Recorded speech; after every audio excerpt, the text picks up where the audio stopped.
Swampy salutations. I went and I looked up my new sign on. I'll remember it eventually. Um, I'm very tired today for many reasons, but the probably biggest one and that I wanted to talk about today is that last night at 2:18 a.m., so I guess that's this morning technically, whatever, it's the middle of the night, Eastern Standard Time, was the launch of the rocket, um, the Peregrine Mission One, which has the moon lander and it has my books on it. Okay, now I'm gonna assume I'll look at. Do you like my hat? I like my hat. Isn't that cute? Okay, sorry, enough about cats.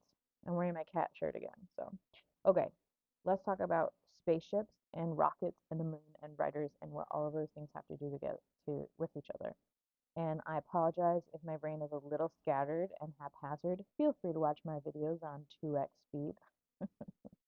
But I want to explain what it was and how it happened, and it's just like this really cool, really unique thing. And I'm super excited about it, and it almost doesn't feel real. Like it's been so long. Okay, so here's what happened. In 2020, so there's a company called Astrobotics, and they've been working on a rocket for a while. And in 2020, they opened up like payloads. So basically, people could pay to have stuff delivered to the moon. So it's a commercial company. It's a for-profit company. It's not like NASA, which is obviously like a government nonprofit or whatever. Like this is a company. I'm not sure because I haven't done a ton of research into like the industry in particular, so I'm not sure if they're technically like a competitor to SpaceX. But they kind of do some similar things. So this rocket they've been building, they opened it up for payloads, and so just random people could send stuff to the moon. So there's a writer, her name is Susan K. Quinn. She writes sci-fi, hope punk, stuff like that. And I think her husband works for Astrobotics, which is the company that's creating the rocket. And so she found out about this project. So she, of course, was like, well, this is the coolest thing I've ever heard. Obviously, I'm going to pay for one of these payloads. So she bought a payload and with the intention of sending her own books to the moon, which is crazy. It's just a crazy idea and it's so cool. So then it turned out, so her plan was essentially she got this little thing, a little tiny, basically showing how much space she had that she could put something on the rocket. And it was about the size of an SD card or a mini SD. And she like organized all of her stuff, and it turned out she had way more digital space than she needed. So she opened it up, and after 50 writers um, signed up, it turned out there was still way more space, and so she kind of opened it up more generally in stages. And um, I happened to be in, I guess, the second wave, so 50 and then 50 more and then 50 more, whatever. Um, and then after, I don't know, there's almost 200 writers who are sending some of their work to the moon. And we each got a specific gigabyte space, right? So I put all my stuff together. So this was in early January 2021. It cost me $10 to participate in this project. And I would say that this is the $10 well spent. Um, So I put together, my books at the time. I only had the first four of my Land of Sojournic series done, so I decided to send those, as well as some just like photographs and stuff. And then the author told us that we were welcome to use our space, like our digital gigabyte space, however we wanted. And so I opened it up and I posted on Facebook and Instagram and I sent out a newsletter and invited the people in my network, in my community, to send me stuff.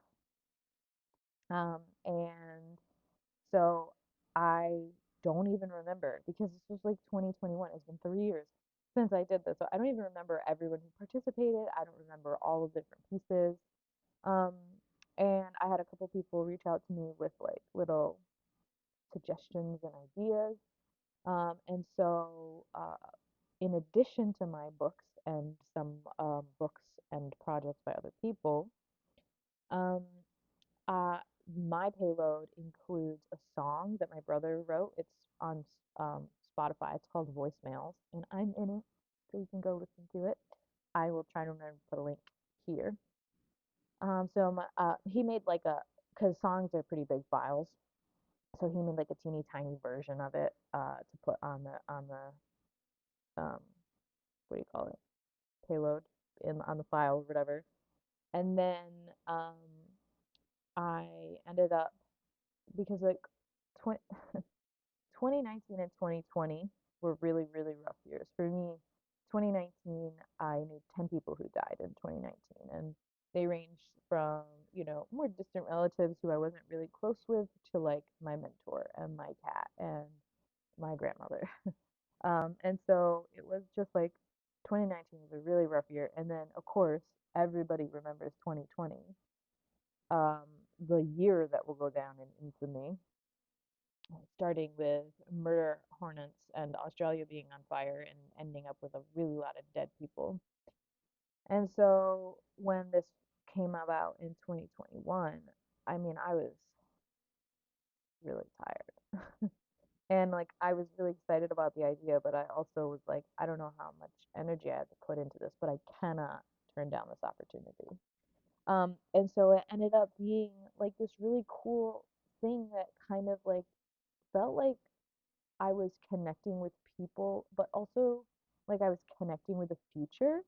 And it, I don't know, it awoke some like feelings, I guess, that I don't know how to explain them. I'm not like a therapist, but um just some like curiosity and like awe and just like disbelief, I guess, but like a good kind of disbelief, like not like that's not real kind of disbelief, but like I can't believe this is happening kind of disbelief.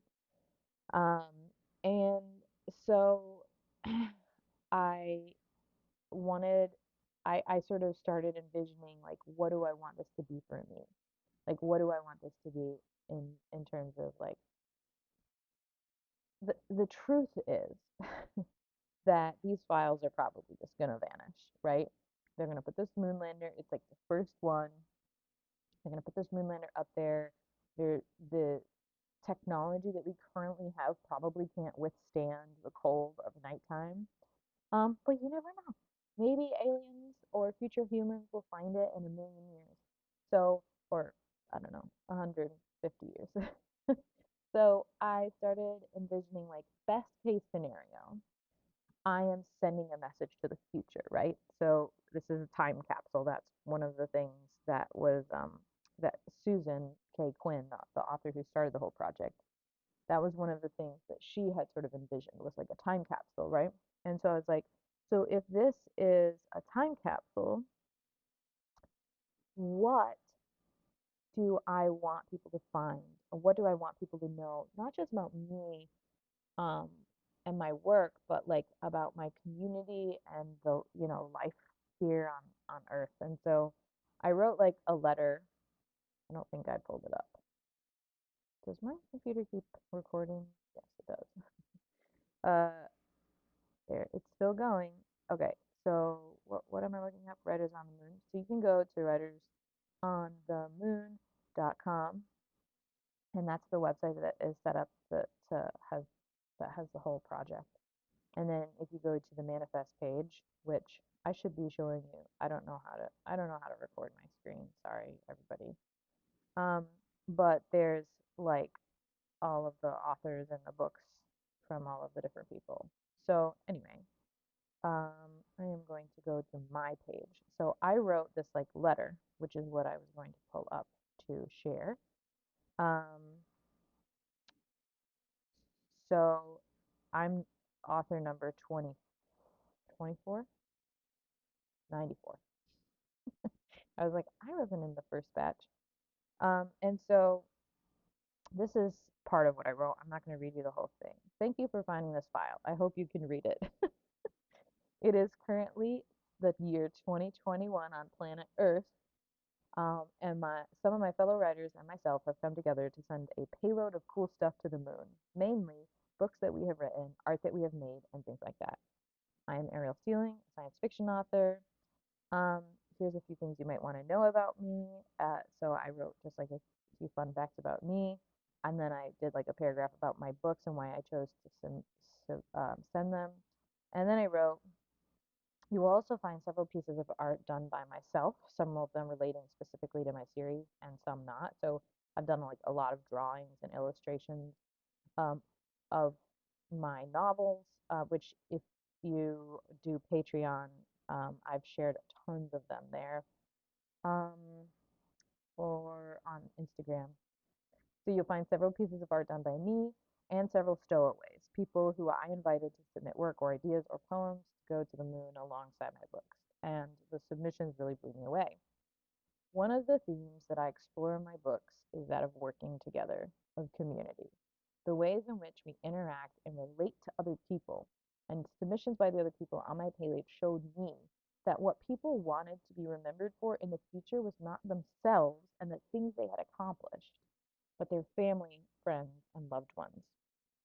So, in addition to all of the art and the writing, you will find a memorial with some photographs and dates in remembrance of RZ, messages to you, future people, in the form of poems, pictures, and general writing, a song written by my little brother called Voicemails, which features recordings of my own voice as well as my mom, my dad, my older brother, and my grandmother, and a video recording of an old family party during which myself, my parents, my brothers, cousins, aunts, and uncles all sang together, "I'd like to teach the world to sing" in perfect harmony.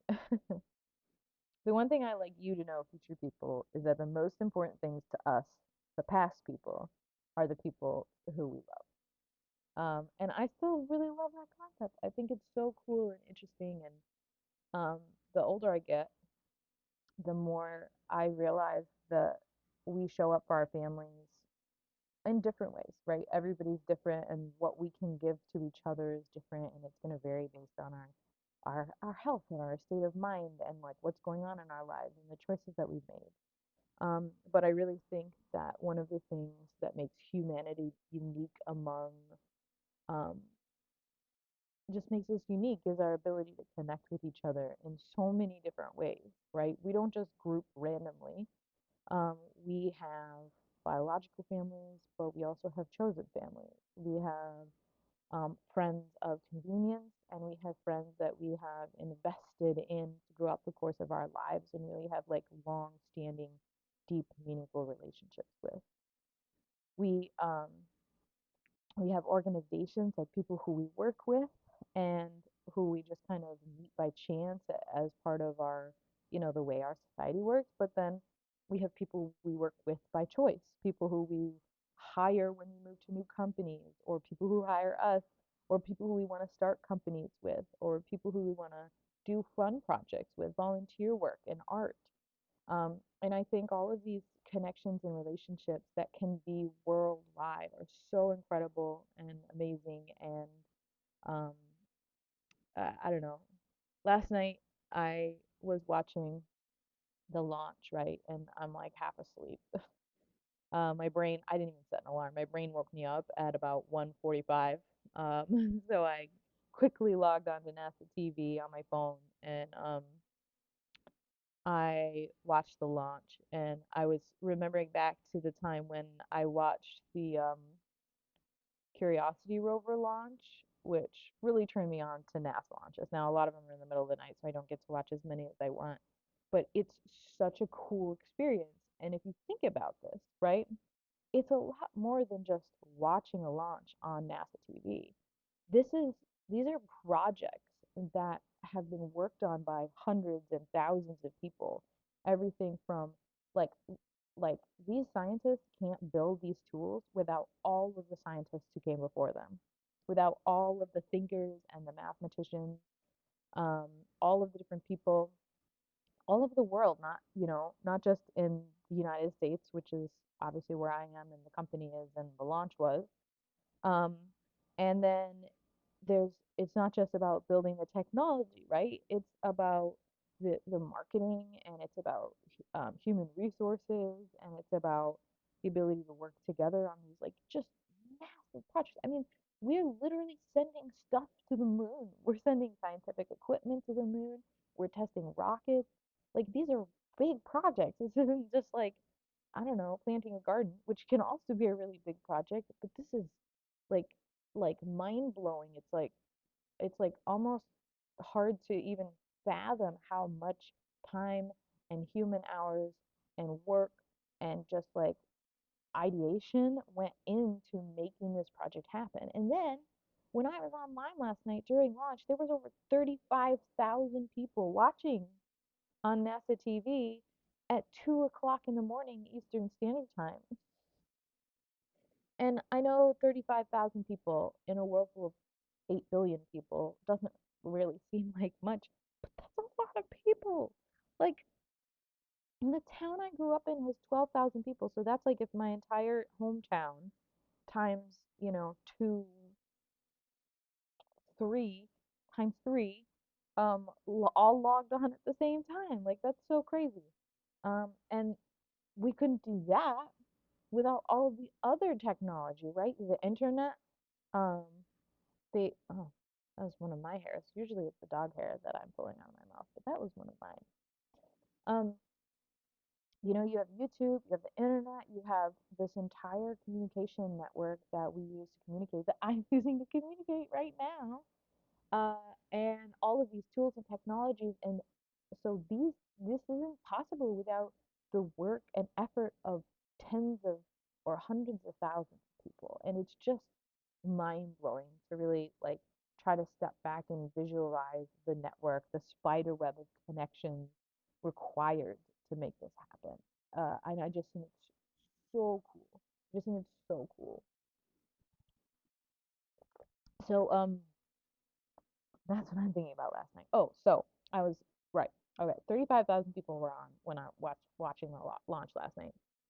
And so then at about, I don't know, 2:45, after, the main part of the launch had happened, and I texted my brother because my brother's song was on it, on the launch, or on the rocket, on the payload, whatever. And he was up. He and his girlfriend were watching it. And now they're in a different time zone than me, but it's still the middle of the night. Um, and we had a long conversation at 2 o'clock in the middle of the night about how incredible this was and how emotional and how amazing, and just like how, I don't know, and it just made me feel even more connected to him. And uh, it's just, I don't know. I don't even know if I can express all of the feelings that I'm having.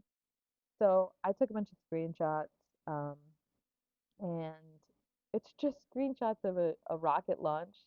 I say it just after like talking about how amazing it is. But I mean, most like rocket launches all look the same. But it's not just any rocket launch. It's my rocket launch. Ah, I can't even. This is so exciting. This is just so cool. And this is something that I'll have forever. Even i- like I was talking to my friends last night, telling them about the launch, and I was like, I just hope it doesn't blow up, right? Because that's a big concern, is rockets blowing up on the launch pad. And my friend goes, well, you still have a claim to fame. It's still a cool thing that happened, even if it does blow up a launch. And I was like, you're right. I can say my books were on a rocket that blew up at launch.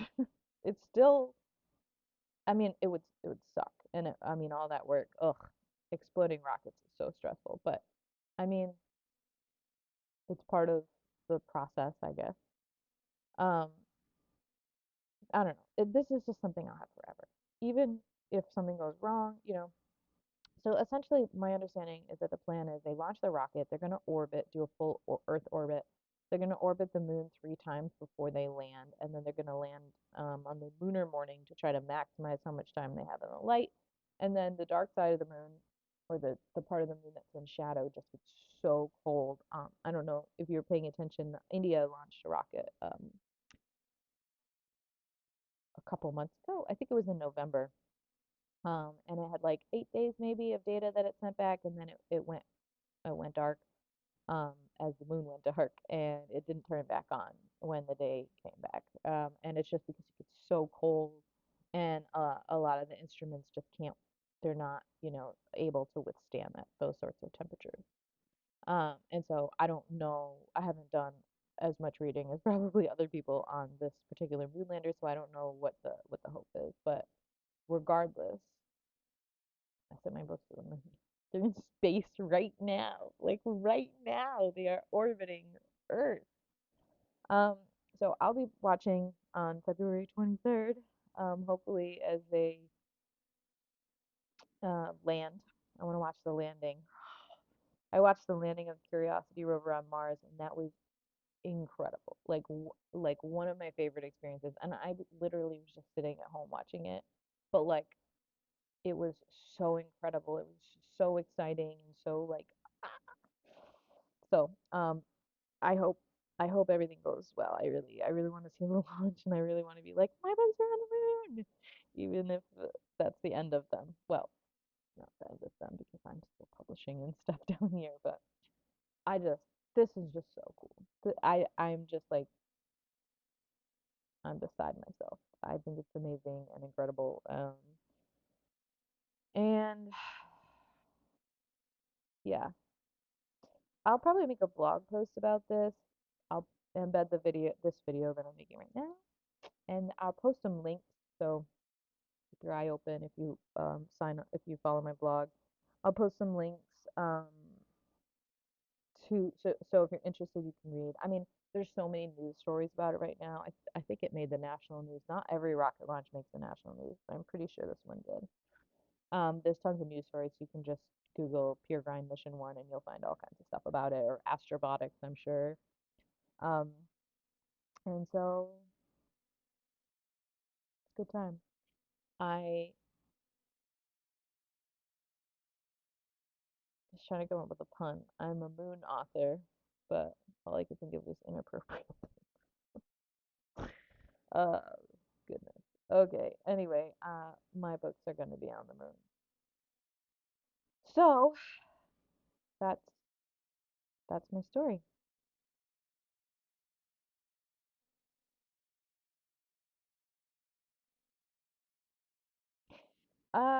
Yeah.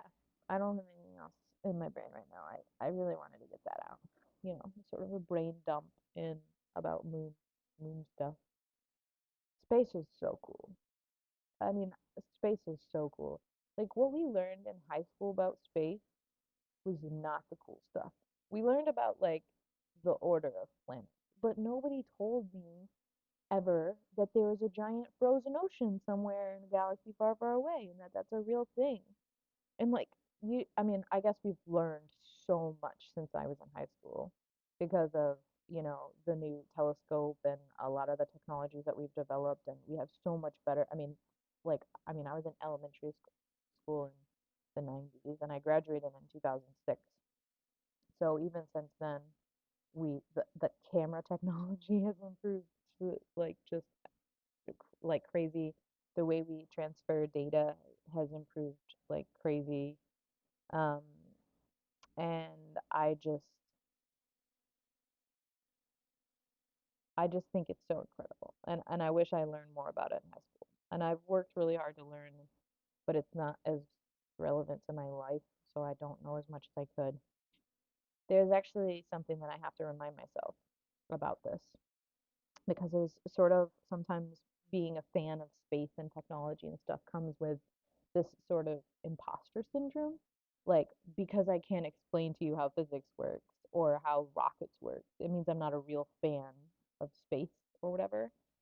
But like in the sci-fi and fantasy communities, um, there's a very small subset of sci-fi and fantasy fans who can be like really shitty. Like they'll be like, "Oh, you're a Doctor Who fan? Tell me what happened in the 1984 episode 17, blah blah blah blah blah." And make people feel like very isolated because they've only seen 3 seasons and they're calling themselves a fan, and other people are like, "Oh, you're just a fan," right? Like, like there's some like judgmental attitudes like that. Um, but everybody, you can be a fan even if you've only seen 1 season of Doctor Who. That's okay. Not everybody has the time to binge every episode of every season of whatever TV show is in question. Not everybody can memorize everything. Not everybody has like, you know, stuff like posters and things hanging up in their house, and that's okay. And I'm a really, really big fan of not being exclusionary when it comes to sci-fi and fantasy. Like, you can be a fan of something even if you don't know everything about it. And I don't think we should be um, making people feel unwelcome in these sci-fi and fantasy communities just because they don't know everything about a thing. And I feel the same way about, or I believe, I don't always feel it, but I believe the same thing about space and technology and science. It's not entirely accessible. Like, just from just a big picture perspective, not everybody has the education, not everybody has, you know, the motivation, not everybody has the math basis. Well, you can still be excited about rockets even if you don't understand astrophysics. You can still be excited about something landing on Mars or the moon or I don't know, whatever, without um, having the order of the planets memorized. You know, you don't have to know everything, but you can still be excited about it. And I have to remind myself when I'm feeling like an imposter because I don't know everything about science. I have uh, I have to remind myself that I'm still allowed to be a fan and I don't have to have everything memorized. I call myself a fan of science. I'm a big fan of science. I don't understand all of it. I couldn't tell you how to even do something like build a computer, which a lot of people can do. Um, but anyway, that's enough. I am very excited about this, and I'm excited to be sharing it here on YouTube. So, if there are any other changes or anything, I will certainly be updating on one of my many avenues of communication, social media, or here, or my blog or my newsletter.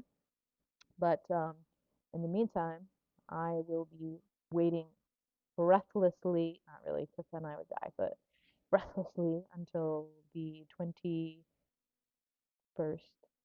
3rd, 23rd of February for the landing. Woo. All right. I should probably go do real work. Um, while the dogs are still sleeping because they're gonna wake up in T minus 1 hour probably. So, happy Monday. Like, I don't even know what day it is. That's fine. I never know what day it is. Let's be real. Um, and I have not come up with another sign off. I know I had like a poem. This Swamp Hags Day is done and something, something, something fun. But that seems like too much work. I need something short, you know, and pithy. What did I say in the last one? See you later, Swampagator. That's funny. Okay.